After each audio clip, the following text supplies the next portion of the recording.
Welcome to Coordinating Your Chaos with the Blended Mama. My name is Teresa Stone. I am the Blended Mama, and on this channel, we help busy women find calm in the chaos of life through community and planning. Hello, friends, and welcome back to Coordinating Your Chaos with the Blended Mama. I am Teresa Stone, and today we are diving into one of my favorite topics as we prep for 2025, and that is goal setting. I do run a monthly goal setting for our team, so it is just a topic that's near and dear to my heart. But specifically today, we are going to talk about how to set smart goals that you can actually achieve. And if you've been around here a minute or checked out my blog, we have definitely talked about SMART goals before, but I just feel like it's one of those things you can never talk about enough. I'm also going to be showing you how to use our new refined goals insert to help you break down those big dreams into those smaller actionable steps. So if you are ready to hit the ground running in 2025, go ahead, grab your planner, pause the video, grab your planner, your favorite pen, and let's jump in. So let's talk about what are SMART goals. So we're going to do a quick refresher. Like I said, if you've been around here a minute, you know we've talked about SMART goals before. But SMART is an acronym that stands for specific, measurable, achievable, relevant, and time bound. Now you might have heard it with some different words, but those are the ones that I personally prefer. So specific, what exactly is it that you want to accomplish? You want to be as detailed as you can be when setting that goal. Because if you just say, oh, I want to lose some weight. Okay, well, if you lose a pound, you met your goal. I mean, was that really what you wanted? So you've got to be specific. What is it that you want to accomplish? It needs to be measurable. How are you going to know when you've achieved it, right? And by having it be measurable, that also means you get to, or you're better able to create trackers, which are another thing I love because I like to see that visual progress, right? So whenever it's measurable, you're able to create a tracker to actually see how much you're progressing towards it. So I love that measurable. Achievable. Is this realistic for you? I know that my husband would probably love to lose 100 pounds. That is not realistic for him in the next year. Like, that's just not without like medical intervention. But like on a normal eating healthier, moving a little bit more, that sort of thing, it's just not achievable, right? So you want to make sure that you're not setting a goal. And I don't mean to throw my husband under the bus, by the way. I have a personal weight loss goal as well. If I said I wanted to lose 100 pounds, you'd be like, Teresa, that's way too much. So, I mean, like, anyway, I just needed a relevant example. So just to be clear, I was not trying to throw him under the bus. So you want to make sure that your goal is realistic. If you set something that is too big, then you're just going to be disappointed and you're going to probably give up. So if you make it something that you know that you can achieve, you're going to see that consistent progress, and you will probably actually exceed whatever your goal was. But you're going to see that consistent progress and you're not going to get as discouraged. So having it be something that is realistic and achievable is important.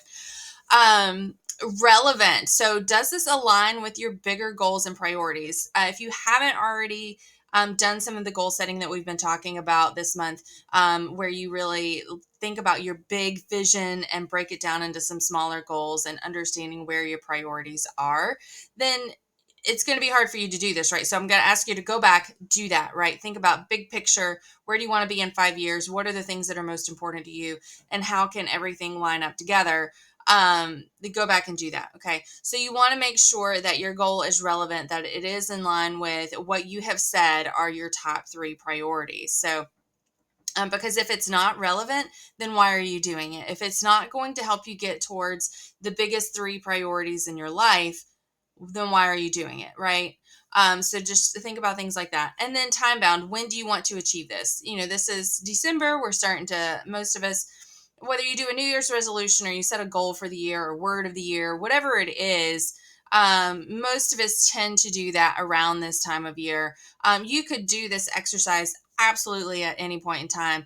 It's just that most of us are doing that around January, right? So you're time bound. When do you want to achieve your goal? Sometimes you might set something that is, you need to do something within the month because it is very like you have a deadline. Sometimes you just want to set something for the year, and then you're going to set those maybe quarterly 12-week goals to fit into that bigger yearly goal, right?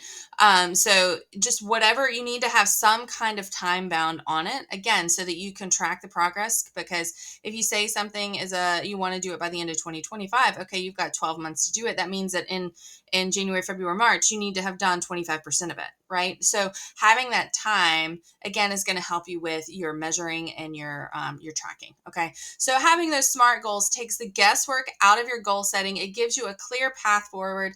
And trust me, once you get started using this method, it really is a total game changer. Um, so step one with all of this, after you have your, we've talked about what it means to have a SMART goal. We're going to actually create your SMART goal. Step one is to start with your big picture goal. So really take a minute, think about what you really want to accomplish in 2025. Where do you want to see growth? Do you want to hit a financial milestone? Are you trying to get healthier? Do you want to be more intentional with spending time with your family? What is it that is your big picture goal? So I want you to write those down. Don't be afraid to dream big. This can be your year, my friend. So let's go ahead and get those on paper. And now I'm going to show you, like I personally like the new refined goals insert. It took our previous goals insert and it refined it, right? It took it from a 2-page into a single page. I really think it's going to be great whenever you, to help you with your goals. And even for my 12-week goals, I think I'm going to be, if you follow the 12-week year process with me, I think I'm going to try using it with those, and we're going to see how that goes. So let's take a minute and take a peek at that refined goals insert.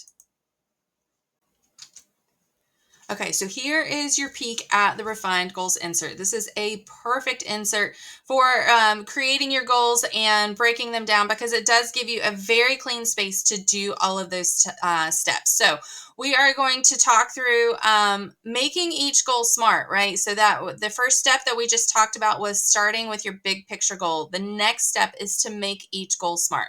So let's take one of your big goals and we're going to make it a SMART goal. So I'm going to walk you through an example. So maybe your goal is, I want to exercise more. Well, that sounds good, but it's very vague, right? So let's make it SMART. I will walk 3 times a week for 30 minutes. That makes it specific. Excuse me. I'll track this in my planner and check it off each week. That makes it measurable, right? And I love a good tracker. I can fit this into my mornings before work, which makes it achievable. It supports my health goals for 2025. That makes it relevant. And I'll aim to complete this every week for the next 3 months and then reevaluate. That makes it time bound. Another example that I have here is I will lose 40 pounds by the end of 2025. So that is specific. It's measurable because I actually already have a tracker created here, and a time bound, and it should be achievable. It's only 3 1/3 pounds per month. And here down in the action steps, you can see that I've added them at lunch, which makes it that achievable, right? That's where I'm able to fit it in. It definitely is relevant, and that is supports my health goals for 2025. I did include some evaluation here. So let's just talk through this insert. And talk about how this can help you have a clear plan, right? So you're going to write your SMART goal here. You can create a progress tracker here. So it has a 0% and 100%. I personally added a little motivational inspiration quote here. It says, progress is progress no matter how small. Because if you have ever tried to lose weight, you know that it can be a challenge. And so just being able to be reminded, you know what, I made progress, even if it was small progress. I love this section here. What is needed to reach my goal? So in this regard, I put that I would need to lose 3 1/3 pounds per month. I need to move more. So that means more steps. And I probably need to add some weights as a woman in my 40s. I definitely need to do that. I need to eat better. And that means for me personally, that means I need to eat less sweets. I'm definitely a sugar addict. Love sugar, and I also need to drink more water. Okay, so those are like the general ideas of what is needed to reach my goal. And here I've created action steps, right? So I have walk or jog for 30 minutes 3 times a week at lunch. Track my nutrition. I probably need to add a step for actually researching what nutritional goals I need to have as a woman in my 40s. What does that look like? Add a weight routine 3 times a week at lunch, track my steps 7,500 or more a day, and evaluate my progress quarterly. So you have a due date here. So I went ahead and put the quarterly months there. And then you also have just a yes or no. Is this a daily task, right? So whenever it comes to putting things into your planner, it makes it easier for you to see, oh, I need to put this into my daily plans. You can even create like your weekly tracker for the daily things. You can create that in your planner, which is just fabulous. So the other sections, how do I stay motivated? And for me personally, that is trackers and rewards. So I'll probably put rewards at different progress steps on that tracker up here. And then I also love having an accountability partner. It is something that works well for me.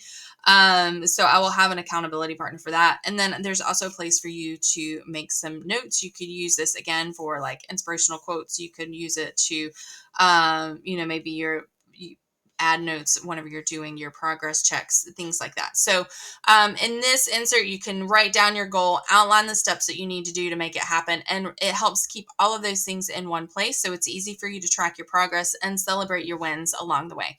Okay, so we have started with our big picture goal. We made your goal SMART. The last thing that we're going to do is to review and adjust. And you can see I kind of built that into my goals. But the secret to success with your SMART goals is to have that check-in with yourself regularly. So you can look at your goals weekly to see how you're doing. If you want to create, I personally am creating a separate tracker insert out of a dot grid that is going to just live in my planner. This one will also be moved into my planner, and it keeps it visible, right? So I'm going to have a tracker that I update daily or weekly, depending on the specific item. And it will keep it visible. So it's going to be part of my daily routine. I'll be able to see my progress on a regular basis. And that also gives me a chance to reflect on a regular basis, monthly, quarterly, however often you need to do that, to see what is working and what's not. And that's really why I love having our planners, where you can move things in and out of them, because it helps keep me accountable and gives me space to adjust as life happens. So I hope this video helps you feel more confident and excited about setting your goals for 2025. If you haven't grabbed the Refined Goals insert, I will link it in the show notes so you can snag one for yourself. But I would love for you to tell me in the comments, what is one SMART goal you're working on for the new year? I would love to cheer you on, my friend. And until next time, I hope that you are coordinating all that chaos. Thank you so much for watching today. Don't forget to hit that subscribe button for more tips and inspiration, and watch that next video to keep coordinating your chaos.